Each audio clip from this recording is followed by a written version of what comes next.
So I lived in the Parkland bubble. I never thought that my amazing, beautiful daughter, Alyssa, would be murdered in her English classroom on Valentine's Day in 2018.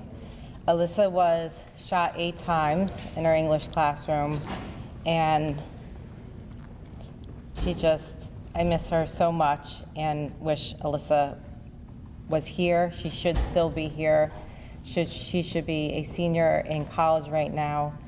But unfortunately, Alyssa was in a school shooting, and please don't be complacent. Think that this can never happen to you where you live. Take proactive measures like passing Alyssa's law here in Ohio to help make schools as safe as possible. Alyssa's law is a very critical piece of legislation that Ohio really needs now. As we've experienced in the last several months, school shootings have become more common. And before we have a tragedy that happens here, we need to get ahead of it and be proactive and not reactive.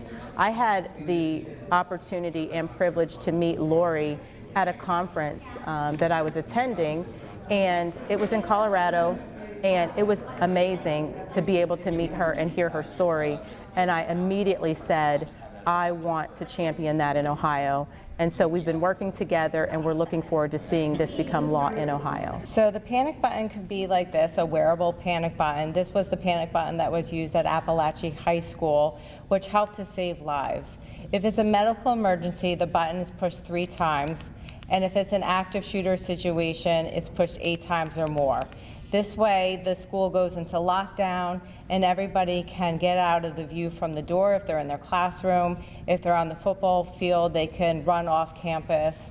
But we want to alert everyone as quickly as possible, get law enforcement there as fast as possible. They could pull up the cameras in the school, get eyes on the scene, and better direct their school resource officer where to go. Time equals life, and we know that if we can get EMS or law enforcement there faster, lives will be saved. The next step in this process is to gather as much support as possible so that when we convene as the General Assembly right after the November election, that we will have a groundswell of support with parents and educators and law enforcement and first responders saying, we want Alyssa's law in Ohio. And in order to do that, we need to hear the testimony of the community. That's why we came to the community today, because we need to hear the testimonies of people and how this will impact their lives and their schools, because we all want our kids to be safe. And so I would encourage anyone who's interested in this piece of legislation to track it at the Ohio General Assembly. When we go back in November for committee, we're going to be in a process called lame duck, which means there's going to be a flurry of activity and bills trying to get passed before the end of the year. Let's try to get Alyssa's law passed. One of the things I say is your voice is your power.